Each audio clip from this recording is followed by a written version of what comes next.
দেখো সেই যে লেবু গাছটা লাগিয়েছিলাম কুড়িয়ে এসছে, নতুন পাতা বেরোচ্ছে।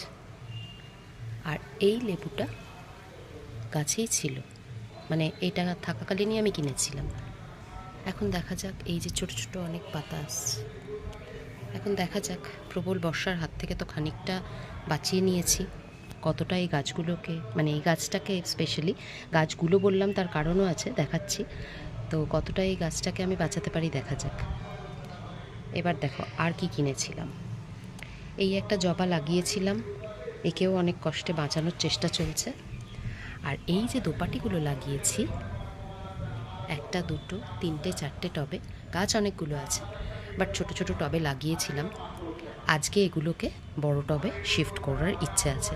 আরও একটা টব আছে, সেটা একটু বড় টবেই আছে দোপাটিটা, দেখাচ্ছি দাঁড়াও। এই দেখো কিভাবে লুকিয়ে রেখেছি। এবার জিজ্ঞেস করো কেন লুকিয়ে রেখেছি। তার কারণ হচ্ছে বৃষ্টির জন্য। এই যে একটু শেড আছে, এই শেডটার তলায় এই গাছটাকে রেখেছি, যাতে বৃষ্টিতে এর শেকড়টা পচে না যায়, তাই। ঠিক আছে।